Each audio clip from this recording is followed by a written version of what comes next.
Amanda Taylor, also known as the Selfie Killer, shocked the entire United States whenever her name was mentioned.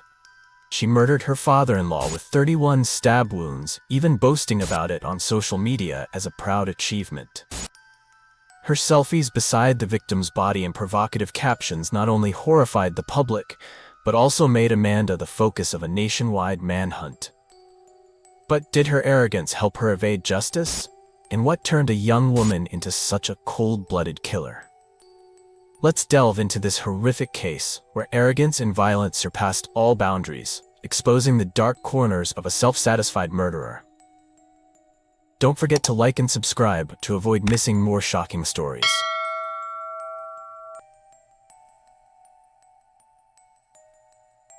Amanda Taylor was born on March 27, 1991, into a well-off middle-class family in Christiansburg, Virginia, USA. From a young age, Amanda showed defiance and stubbornness. Her family often faced troubles caused by her behavior. In 2006, she caused an uproar at Christiansburg High School by declaring her hatred for school and threatening to shoot everyone. Teachers were forced to call the police, and Amanda was taken to the station. However, instead of showing remorse, she acted coldly and even displayed contempt for those around her. Her hatred for studying had long been ingrained in her mind. That same year, Amanda shocked everyone again by stealing her mother's car and running away from home with her best friend, Mary. Not only that, but the two were also arrested for underage drinking and assaulting Mary's boyfriend during a scuffle. Both Amanda and Mary were lucky not to face criminal charges, only administrative fines. However, these incidents increasingly worried their families, as the girls' reckless behavior showed no signs of stopping. In 2011, Amanda got into legal trouble again when she was arrested with a group of friends for producing illegal substances. Shockingly, these substances later played a major role in her serious criminal acts. At age 15, Amanda met Rex Taylor. They shared many interests and personality traits. Both were fascinated by dark and eerie topics like watching horror movies and studying serial killers. Their relationship developed quickly. This peculiar obsession brought them closer together. Everything culminated when Amanda announced her pregnancy, which changed everything entirely. Becoming teenage parents posed a huge challenge for Rex and Amanda. Balancing school and parenting was nearly impossible, forcing Amanda to drop out of school after the birth of their first son. After having their son, Amanda later gave birth to a daughter, which completely shattered her dream of education. However, caring for the two children wasn't the main reason Amanda quit school. Amanda didn't want to be a devoted mother. The children were merely an excuse for her to escape school, as she never enjoyed studying. After the children were born, the relationship between Amanda and Rex became strained. They constantly argued, suspected each other of infidelity, and then reconciled in an endless cycle. Amanda discovered that Rex's father, Charles Taylor, had been giving Rex painkillers since he was 12 years old, morphine, which led to Rex's inescapable addiction. Amanda shared that she still loved Rex and didn't want the family to break apart, but Rex's sobriety was a non-negotiable condition.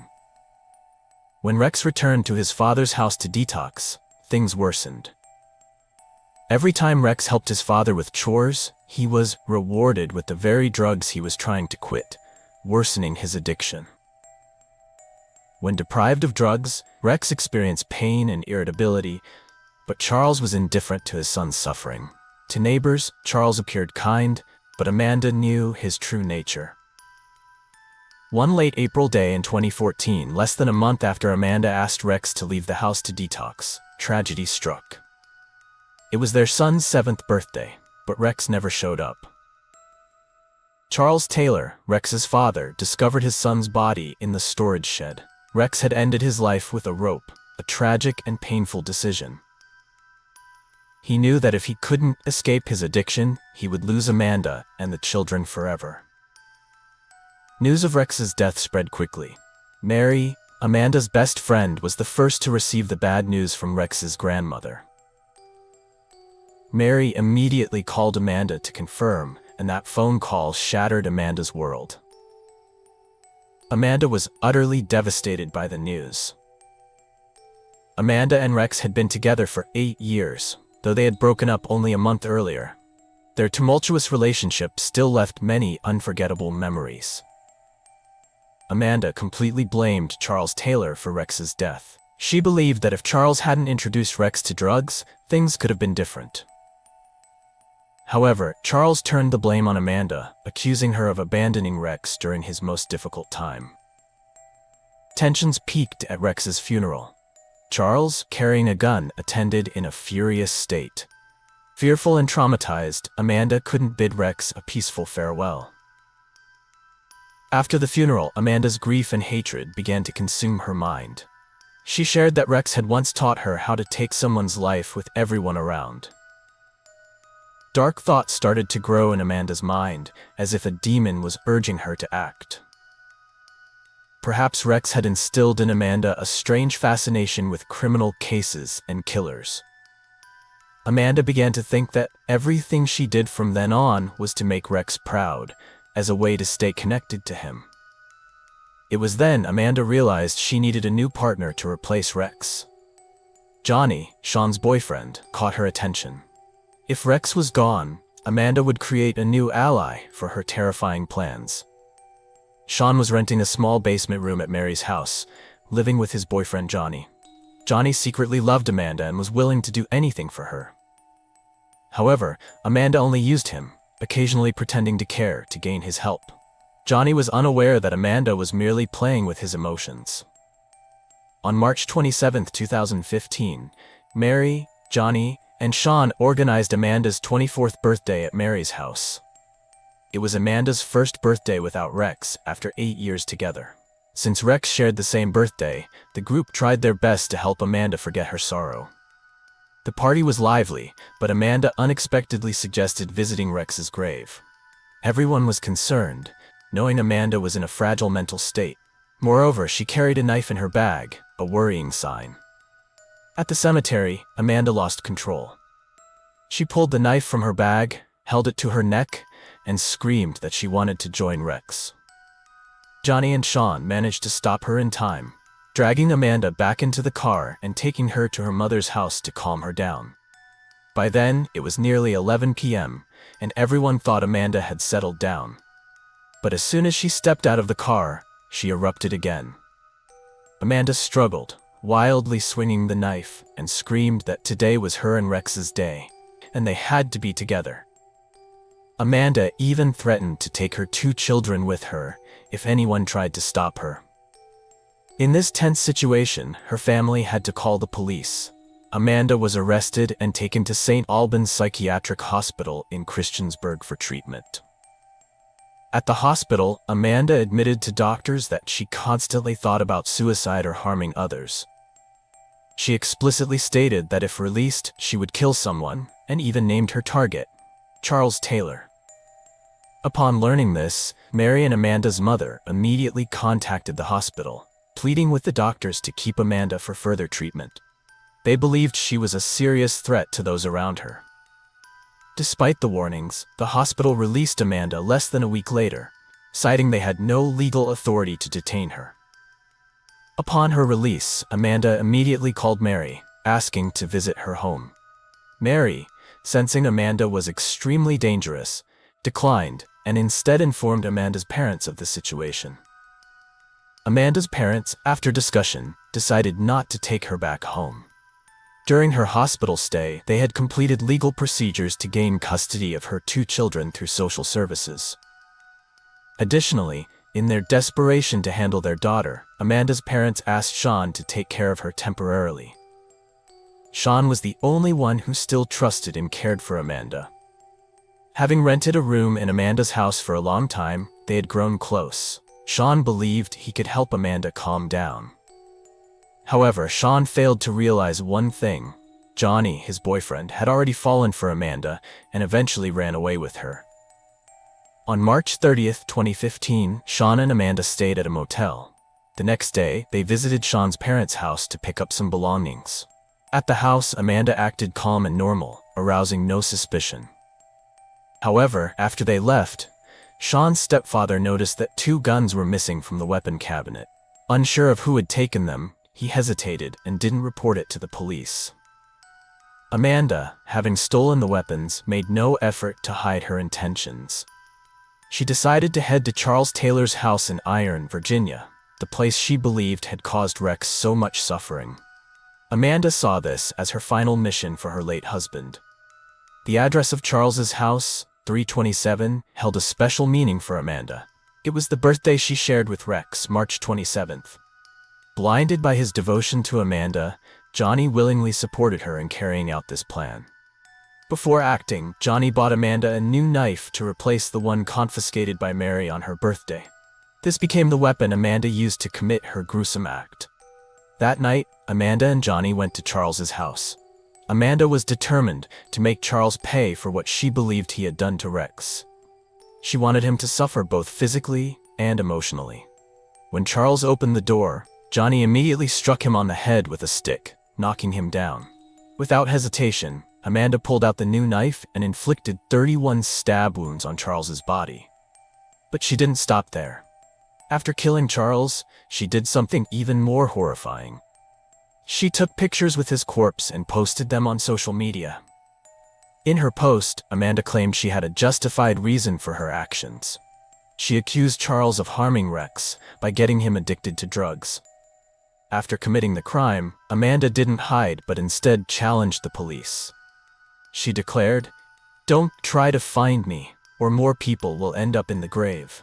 She also sent a selfie with Charles Taylor's corpse to a famous blogger. In the photo, Amanda held a blood-stained knife, standing next to the body. She demanded the blogger share the image online to spread her story. Horrified, the blogger refused to post the photo and immediately sent it to the police. This became one of the first clues helping the authorities identify Amanda Taylor as the perpetrator. Meanwhile, Amanda's family received an unexpected call. It was Amanda on the other end. She apologized to her parents for everything that had happened and hinted at something terrible she was about to do. Amanda's mother was confused, not understanding what was happening. She pleaded with Amanda to come home, promising to help her resolve everything. But Amanda refused, saying she and Johnny were on their way to Bristol. That night, Amanda also called Melissa, Rex's mother. During the call, Amanda coldly said, "I've done what I needed to do." Melissa begged her to think of her children, but Amanda replied coldly, "Maybe I'll never see them again." Terrified, Melissa guessed what Amanda intended. She pleaded with Amanda to turn herself in and not hurt anyone else. But Amanda simply chuckled and threatened, "If the police find me, I'll start shooting randomly." Security cameras later captured Amanda and Johnny at a sporting goods store where they purchased ammunition. They then stopped at a gas station to fill their tank before staying at a nearby motel. Despite appearing rushed, Amanda continued posting photos and updates about her crime on social media. She declared she was not afraid and would bring more people to Rex if caught. The next morning, they continued their journey to Bristol. While driving, Amanda realized they were running out of food and money. She gave Johnny 2 options: commit a robbery to fund their escape or turn themselves in to the police. Johnny hesitated. While waiting for his decision, Amanda spotted 2 teenage girls walking and considered making them her prey. Amanda tried to persuade Johnny to join her, but he refused, angering her. Furious, Amanda sped off, her mind filled with thoughts of Johnny's betrayal. She recalled his claims of being a former Special Forces soldier, realizing now they were lies. Meanwhile, Johnny, overwhelmed with guilt for helping Amanda kill Charles, decided to end his life. He swallowed an entire bottle of Amanda's anxiety medication while in the car. When Amanda discovered the empty bottle and saw Johnny unconscious, she was enraged. Considering him a burden, she decided to free them both. Amanda drove to a deserted stretch of Blue Ridge Parkway. She stopped the car, pulled out a gun, and coldly told Johnny he was nothing more than a tool she used. She then shot him in the face and pushed him off the roadside. Amanda left the scene, feeling satisfied, thinking she had gotten rid of Johnny. However, she didn't realize the bullet had only grazed his chin, leaving him unconscious but not critically injured. Amanda continued sending photos from the scene of Charles's and Johnny's deaths to the blogger, along with posts taunting the police. She bought a burner phone to call the blogger for updates on the investigation. However, security cameras at gas stations along the way captured Amanda's image. Police identified her location in North Carolina and immediately planned her arrest. On May 5, 2015, police used spike strips to stop Amanda's car. When pulled from the vehicle and handcuffed, Amanda showed no fear. Instead, she appeared proud of her actions. During interrogation, Amanda was indifferent and defiant. She confessed to killing Charles Taylor and shooting Johnny, stating she wanted the death penalty to end it all. However, when Amanda learned Johnny had survived, she seemed disappointed. The bullet had only caused pain but no severe injuries. Amanda calmly recounted her story to the police in detail, but when taken to court, she changed her demeanor, denying all guilt to keep public attention on her. On October 27, 2016, with the evidence collected, the jury took only 30 minutes to sentence Amanda Taylor to life imprisonment for murder and severe violent acts. As for Johnny, after recovering, he cooperated with investigators. By pleading guilty and testifying against Amanda, his sentence was reduced to 6 years in prison. The story of Amanda Taylor, the Selfie Killer, ends with the image of a cold-blooded woman with a troubled mind, driven by hatred and madness on her horrific crime spree. It also serves as a wake-up call about the importance of proper education in childhood. Without strict guidance, many more like Amanda could emerge in the future. This video concludes here. Thank you for watching, and see you in the next video. The Psychopathic Killer, Albert Fish.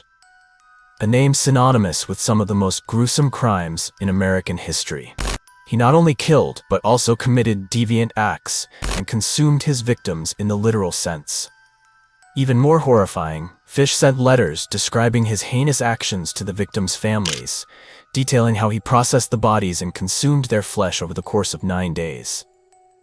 These letters were not only confessions of his crimes, but also served as a way for him to taunt society, showcasing his distorted psychology and grotesque pride in his horrifying deeds. Don't look away from the screen. This video will uncover chilling details and the most haunting horrors you've ever heard. Hit like and subscribe to follow the full story. Get ready for a journey into crimes you'll never forget. Albert Fish, born on May 19, 1870, in Washington, D.C., was the youngest of 3 siblings. From a young age, his life was overshadowed by tragedy. When Fish was just 5 years old, his father passed away suddenly, plunging the family into poverty. His mother, unable to care for all 3 children, was forced to send Fish to St. John's Orphanage. Orphanages in the 1870s were a far cry from what they are today. At that time, orphans faced brutal beatings. Fish not only endured this pain, but also began to develop a strange sensation. He found pleasure in the beatings. These experiences planted the seeds of his twisted and violent psychology. By the time Fish left the orphanage in 1880, he was no longer a normal child. The memories of pain and the strange feelings from those years became an indelible part of him. He started seeking ways to satisfy this growing obsession. In 1890, Fish moved to New York to start a new life. He worked various jobs to make a living, including as a waiter, painter, and laborer. However, instead of integrating into normal life, Fish became increasingly peculiar, with behaviors that grew more incomprehensible. At times, he would use sharp objects to harm himself or sit silently in dark corners for hours without speaking to anyone. In 1898, Fish's mother arranged a marriage for him to a young woman, Anna Mary Hoffman, who was 9 years his junior. They had 6 children together, and their marriage initially seemed quite normal. However, in 1917, everything fell apart when Fish's wife left him for another man, abandoning him to care for their 6 children alone. This betrayal further warped Fish's already unstable mind. From a single father, Fish transformed into an eccentric and disturbed individual. He began performing bizarre acts such as self-mutilation with needles and gradually turned the sick fantasies in his head into reality. But this was only the beginning of the nightmare called Albert Fish. In May 1928, Edward Budd, an 18-year-old boy, placed a small advertisement in the New York World. Young man, 18 years old, seeking a steady job.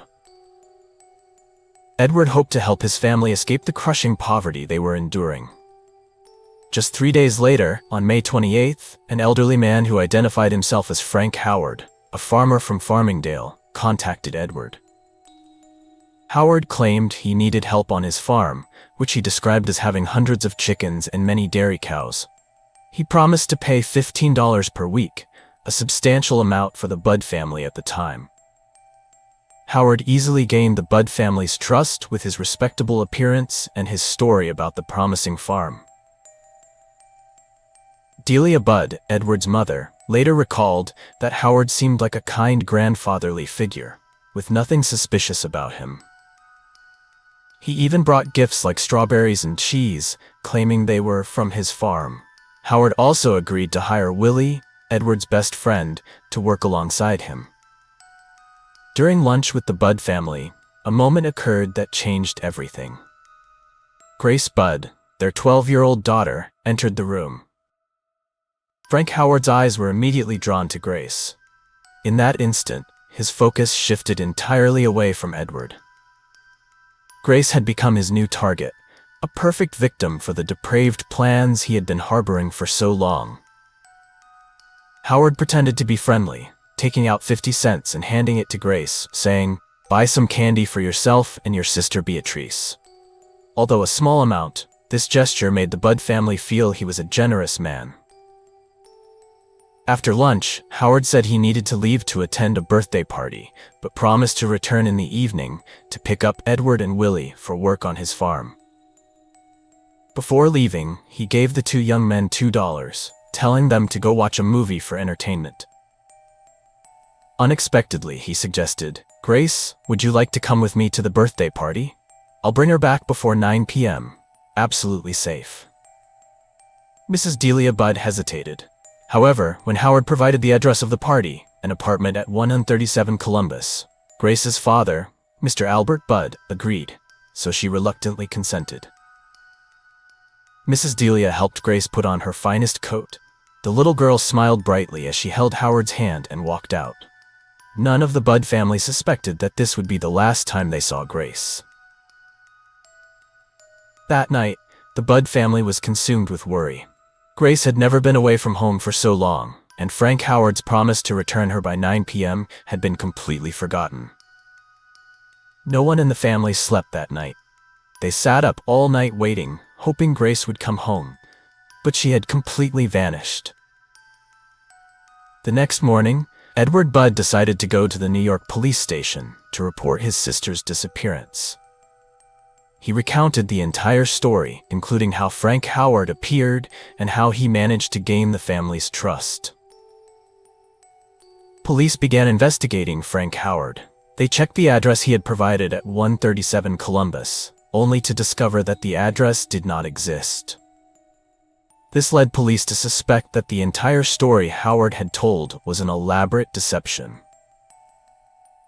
The situation worsened when police confirmed that no one named Frank Howard owned a farm in Farmingdale, Long Island. All the man's claims were false. From there, the New York police launched a large-scale search operation. They printed 1,000 flyers with Grace's picture and distributed them to police stations across the United States. These flyers called on the public to help find the missing girl. During the investigation, police began looking for clues from what Howard had left at the Budd home. Specifically, they focused on the cart he used to deliver strawberries and cheese. This could be a key to tracking down the deceptive man. After several days of investigation, police discovered where Howard had purchased the strawberries and cheese, a small shop in East Harlem. They expanded their investigation in the area, questioning witnesses and shop owners, but all efforts yielded no results. The Budd family was consumed by anguish and despair. Mrs. Delia Budd cried for days, blaming herself for letting Grace go with a stranger. Edward blamed himself for failing to protect his sister, while Mr. Albert Budd tried to remain calm to reassure the family. Meanwhile, investigators continued their tireless efforts. They rechecked other information Howard had provided, but all leads seemed to end in dead ends. The mysterious man with his trustworthy appearance had completely vanished. Grace Budd's disappearance quickly garnered public attention. Newspapers began publishing the story, calling it a strange and terrifying case. The public kept asking questions. Who was Frank Howard, and why did he target Grace? This created immense pressure on the police force, but they still had no new leads. 6 years later, Grace Budd's disappearance seemed to have faded from memory, but her family still clung to the faint hope that she was alive. One day in late November 1934, they received an anonymous letter. Edward Budd, Grace's brother, opened the letter and was shocked by what he read. The letter began with bizarre lines. Dear Mrs. Budd, in 1894, when famine raged in China, people sold their children to food shops. At that time, if you went to any food shop and asked for meat, I guarantee it was not animal meat, but human flesh. I had a friend who lived there for a long time and developed a taste for human flesh. When he returned to New York, he kidnapped his 2 sons, aged 7 and 11. He killed the 11-year-old first because his meat was fattier. He prepared the boy's body entirely, except for the head, bones, and guts. The younger son was processed the same way. At that time, I lived nearby and always wished for the chance to taste human meat myself. First, he killed the 11-year-old boy because his flesh was fattier. Every part of the boy's body was cooked except for the head, bones, and guts. He prepared the boy in the oven with various dishes: boiled, roasted, fried, and stewed. The younger child was treated in the same manner. At that time, I was living nearby and always wished I would have the chance to taste human meat. The middle section of the letter left the Budd family in shock. In June 1928, I came to your house with some cheese and strawberries. We had lunch together, and when little Grace sat on my lap and kissed me, I decided I must eat her. The letter described in detail how he deceived the Budd family to take Grace away. I pretended to take her to a birthday party. When we reached an empty house in Westchester, I let Grace pick wildflowers outside while I prepared everything. I stripped off all my clothes to avoid getting blood on them, then called Grace upstairs. When she saw me in that state, she cried and ran down the stairs.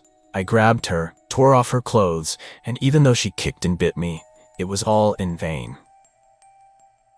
I killed Grace, then used parts of her body to cook and eat. It took me 9 days to finish consuming her. The cold, emotionless words vividly conveyed the brutality and twisted nature of the killer. The letter confirmed his identity as Frank Howard. The closing of the letter was even more horrifying. Grace died a virgin. This served as his final confession, revealing the depth of his depravity and mental illness. The letter left the Budd family devastated and horrified. The police immediately launched an investigation, recognizing this as the most crucial lead since Grace's disappearance. It was also the first significant lead after 6 years of a stalled investigation. The police examined the postmark on the envelope and found it had been sent from a post office in Manhattan, New York. The police questioned the staff at the post office. One employee recalled a peculiar old man with a gaunt appearance who had come to send the letter.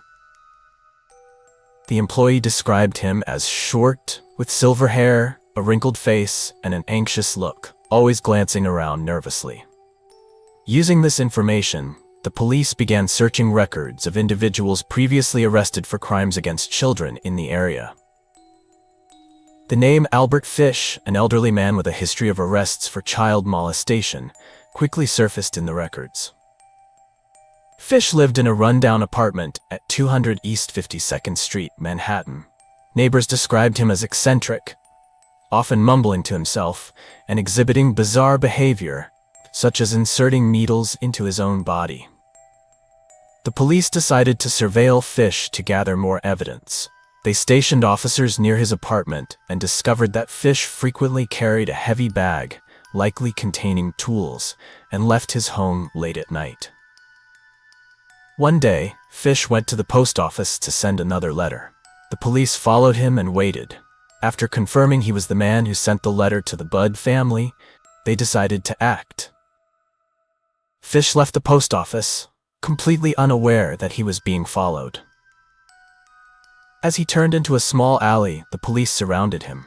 Fish panicked and tried to run, but at his age, he couldn't escape. When apprehended, Fish screamed that he was innocent and just a poor old man. However, his demeanor changed instantly when the police searched his bag and found sharp tools such as knives, scissors, and a small saw. Fish was taken to the police station for questioning. At first, he stubbornly denied all accusations, even mocking the police. But when confronted with the letter he sent to the Budd family, Fish began to falter and tremble. The police used the letter to break Fish psychologically. They read the chilling contents aloud, forcing him to face the truth. Fish finally bowed his head and admitted, "Yes, I did it."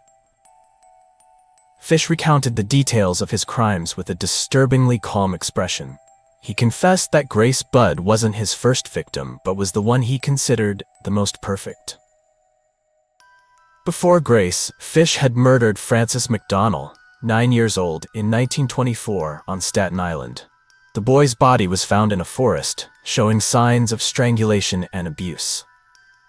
Another victim was Billy Gaffney, 3 years old, who disappeared in 1927 while playing with another child in an apartment building. Fish admitted to kidnapping, killing, and performing grotesque acts on Billy's body. In both previous cases, the police couldn't find any leads and closed the investigations without identifying the culprit. However, with the third case, his distorted mind and overconfidence led to his downfall. After confessing, Fish led the police to the abandoned house in Westchester where he had killed Grace Budd. There, the police found remaining evidence, including human bones and dried bloodstains on the wooden floor. With irrefutable evidence, Albert Fish was officially charged with the murder of Grace Budd. The case was made public, shocking the entire United States with the depravity of his crimes. Public attention turned to the trial of Albert Fish, whom the media referred to as the Gray Man or the Boogeyman. People from all over the country came just to see the infamous killer, while the Budd family continued to live in unbearable grief. The trial of Albert Fish began in March 1935 in White Plains, New York. It became one of the most high-profile trials of the time, attracting a large number of journalists and members of the public. The media labeled Fish as the devil in human form, a killer devoid of any humanity. The prosecutor opened with a dramatic statement emphasizing the brutality of Fish's crimes. He detailed how Fish deceived the Budd family, gained their trust, and barbarically murdered little Grace. Horrific evidence was presented in court, including human bones found at the abandoned house in Westchester and the contents of the letter Fish sent to the Budd family. This plunged the courtroom into an atmosphere of tension and horror. The Budd family was called to testify. Mrs. Delia Budd, Grace's mother, tearfully recounted the last time she saw her daughter leaving with Fish. Her tears silenced the courtroom, except for Fish, who remained cold and indifferent. Fish's defense attorneys argued that he suffered from severe mental illness, citing his abusive childhood at the orphanage and his self-harming behaviors. They claimed that Fish was incapable of understanding that his actions were wrong.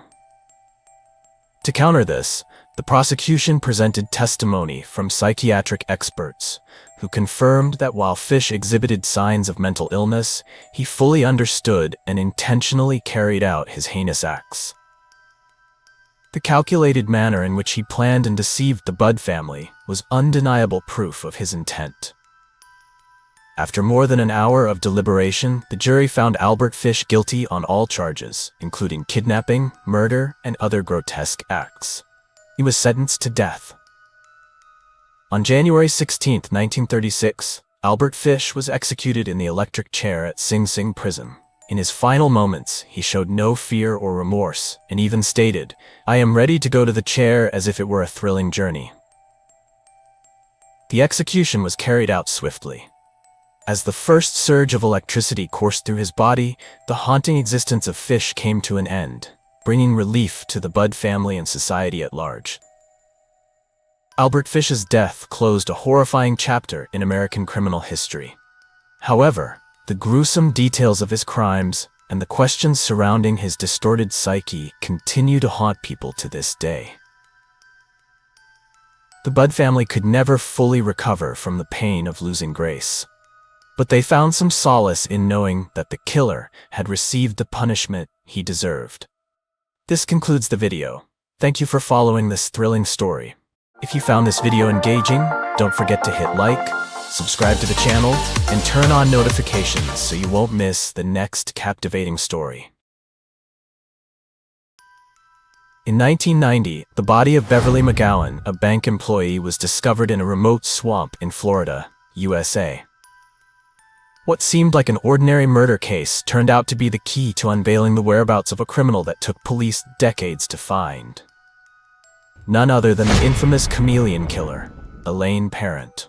She was a mysterious woman with the ability to continuously change her appearance and identity. Elaine committed numerous frauds and identity thefts across the US and Europe. The FBI issued an international arrest warrant, but Elaine always disappeared before being captured. The pursuit of her was a breathtaking game of cat and mouse that spanned over 2 decades for investigators. The answers will gradually be revealed. Like and subscribe to our channel to uncover this mystery with us. In 1989, Beverly McGowan, 34 years old, was going through a severe emotional crisis after her boyfriend passed away in a car accident. Despite trying to open up to new relationships, the fear of loss always haunted her, making her cautious and reserved. Nevertheless, she quickly made efforts to regain herself and restore her joy in life. She started looking for a new place to begin again. At the beginning of 1990, Beverly decided to buy a small apartment in Pompano Beach, Florida, and moved in with her 2 beloved cats. This was an important step in her life, marking the beginning of a new chapter. However, the financial pressure from the mortgage forced her to look for a roommate. Not only would this help her reduce financial burdens, but it would also give her a sense of security during a psychologically unstable period. In early July 1990, Beverly shared with her brother Steve about a frightening message from an unknown man. The message left on her answering machine said, "I know where you live, and I really hope we can be together." Shocked and worried, Beverly brought the answering machine to her workplace and played the message for her colleagues. However, everyone dismissed it as a harmless prank and advised her not to overthink it. About a week after receiving the eerie voicemail, Beverly placed an advertisement for a roommate on the Sun Sentinel. By mid-July, a British woman in her 40s named Alice quickly reached out.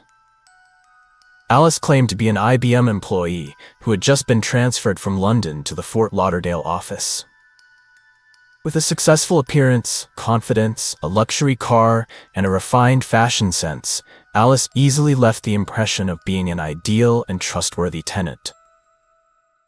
After viewing the apartment, Alice expressed her desire to move in immediately. The two decided to meet to discuss details and went out for drinks together. With her skillful persuasion, Alice convinced Beverly to let her rent the room. She moved into the apartment the very next day. On the night of July 17, 1990, just a few days after Alice moved in, Beverly suddenly vanished without a trace. 2 days later, her family and friends received strange handwritten letters from Beverly. In them, Beverly stated she was selling her apartment and starting a new life without disclosing her location. I'm doing this because it feels right. When I return, I'll be better and happier," Beverly wrote in the letter. These letters were sent from Miami with a postmark dated July 18th, causing her family great concern. This behavior was entirely out of character for Beverly. They believed she was in danger and had been forced to write these letters. The fear escalated when the family discovered that Beverly had also sent a telegram to the mortgage company authorizing them to seize her apartment and liquidate her assets. Steve and Jane, Beverly's siblings, immediately went to her apartment but found only an empty and eerie space. Strangely, dirty dishes were still in the sink, her nightgown was still on the bed, and there were no signs of preparation for departure. Additionally, all of Beverly's clothes remained in the closet, except for a few important documents, such as her birth certificate, passport, and address book. These documents, along with access to her bank account and a list of her relatives, had all been handed over to Alice, her new roommate. Steve and Jane immediately went to Beverly's workplace. A colleague mentioned that Beverly had called in sick the previous day and requested some time off.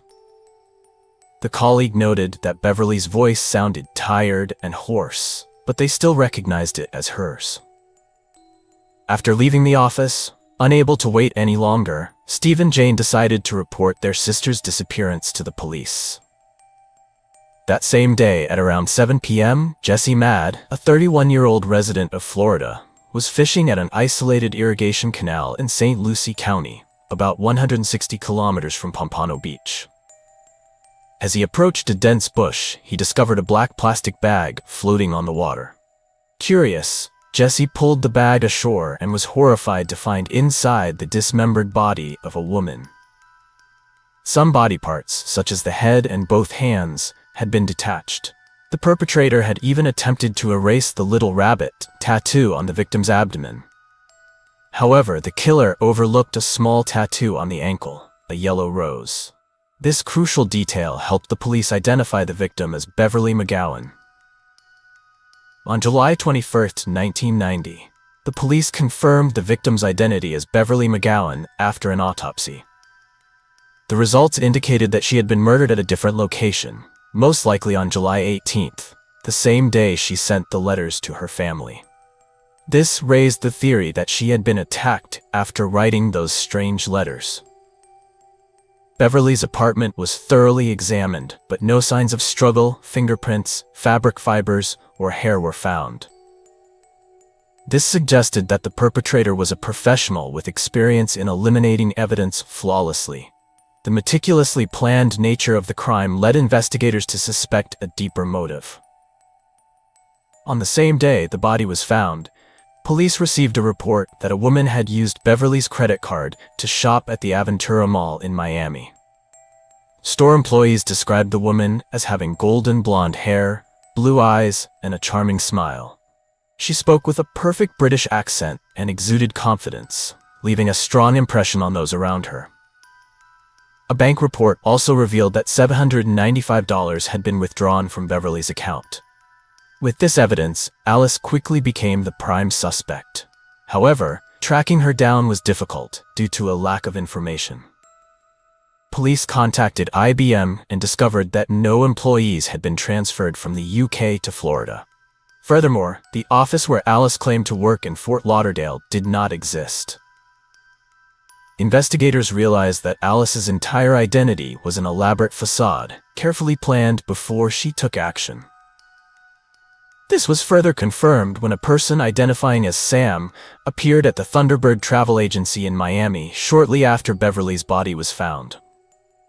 Sam used the victim's credit card to rent an Avis car, attempting to conceal his identity. He disguised himself as a woman, wearing a long black wig and oval glasses, closely resembling Beverly's appearance. He spoke with a British accent and booked a ticket on British Airways Flight 292, intending to leave the US 2 days later. Sam's destination was Heathrow Airport in London, a bustling international aviation hub. As soon as the plane landed, a man arrived to pick up the car that had been booked under Beverly's name.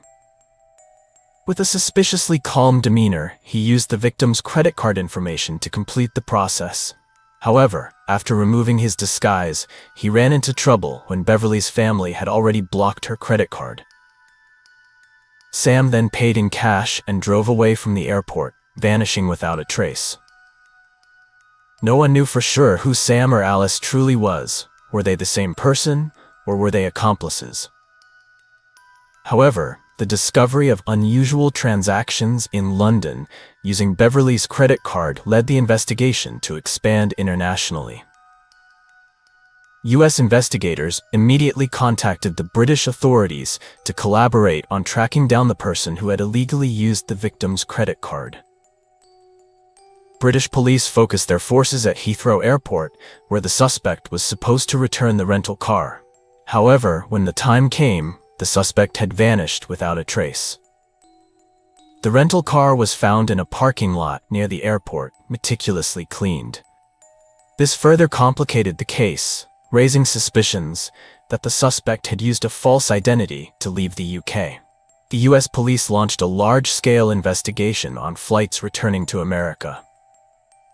Dozens of detectives were deployed to airports, thoroughly screening passengers, but all efforts proved fruitless. The only remaining lead was British Airways Flight 292, which Sam had allegedly booked. U.S. authorities reviewed the passenger list but found no trace of Alice or Sam. Beverly's name was also missing from the list, proving that none of them had used her passport to board the flight. The suspect had used a different identity. 6 days after Beverly's body was discovered, on July 25, 1990, her red Volkswagen Fox was found at a rest area near Miami International Airport. The car had been there for 5 days, but fingerprint analysis yielded no results. However, investigators found 4 black synthetic hairs on the driver's headrest. They began checking every passenger on Flight 292, but due to jurisdictional issues, the process was slow. Finally, after 6 years of investigation in 1996, Detective Rena Crowning-Sheld uncovered a shocking detail. A British passenger named Sylvia Ann Hawkinson, who had been assigned seat 18C, had died before the flight took off. How could a deceased person have boarded a plane? This question marked a major turning point in the case, as investigators began suspecting a sinister conspiracy behind Beverly's murder. Looking back into the past, in 1991, a British woman was arrested in North Miami for a traffic violation. She identified herself as Charlotte Ray Cohen and presented valid identification. However, upon closer inspection, police found 2 other identity cards in her bag, one under the name Sylvia Ann Hawkinson and another under the name Elaine Parent. At the time of her arrest, the woman was accompanied by 2 small dogs, appearing calm yet cautious. She was detained in county jail, but within hours an unidentified individual paid her bail. The next morning, she was released and received a court summons. However, in a bizarre twist at the court hearing, another woman also named Charlotte Ray Cohen appeared. The police immediately recognized that the woman arrested the previous day was an imposter, while the one appearing in court was the real Charlotte. This revelation caused a major shock. When questioned, the real Charlotte recounted a strange encounter she had with a mysterious woman. Years ago at a bar in Orlando, Florida, Charlotte met a woman with an aristocratic appearance, sharp blue eyes, and a perfect British accent. The woman introduced herself as Anne and convinced Charlotte to provide personal information for a fortune-telling session. Anne's words were mesmerizing, and Charlotte, unsuspecting, agreed. After obtaining Charlotte's personal details, Anne vanished without a trace. But weeks later, she suddenly reappeared in a panic, begging Charlotte for help by borrowing her birth certificate to create a new identity. She cried, claiming that she was being pursued and that if she didn't get new documents, she would be in grave danger. At first, Charlotte refused, but faced with Anne's tears and sheer terror, she relented. Anne promised to return the documents soon. True to her word, 3 weeks later, Charlotte received her birth certificate in the mail. However, from that moment on, she never saw or heard from Anne again. It wasn't until Charlotte received a court summons for a crime she had never committed that she realized she had been deceived. The woman arrested that day was neither Anne, Sylvia, nor Alice. The police quickly identified the imposter's true identity: Elaine Antoinette Parent, a master con artist, later infamously known as the Chameleon Killer. Elaine Parent was born and raised in the Bronx, New York. In her 30s, she moved to Florida and began a long series of criminal activities. Her criminal record started in 1985, when a failed theft attempt led to her being pursued by the police. To evade capture, Elaine fled to London, where she learned to speak fluent, native-level English and perfected her identity fraud skills. While living in London, Elaine befriended a homeless woman named Sylvia Ann Hawkinson. However, this friendship was merely a cover for a sinister plan. Seeing that Sylvia lived alone and had no close family, Elaine murdered her. Afterward, Elaine stole Sylvia's identity. She used Sylvia's personal details to forge a fake passport, re-entered the United States, and continued committing fraud under her new identity. The police had no leads on Sylvia's murder, as no one had ever reported her missing. The discovery of Elaine Parent's true identity opened a new chapter in the investigation. She was not just a sophisticated con artist, but also a highly dangerous serial killer who may have killed multiple victims without ever being caught. But the biggest question remained: where was Elaine?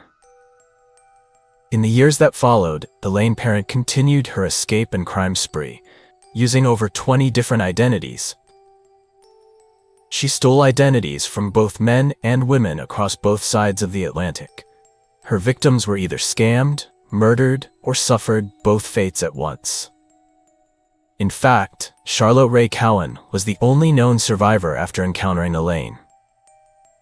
All other victims either disappeared or were brutally murdered. Elaine would typically befriend her targets, gain their trust, then kill them before stealing their documents and assuming their identities. The bodies of her victims were often mutilated to conceal their identities and delay their discovery.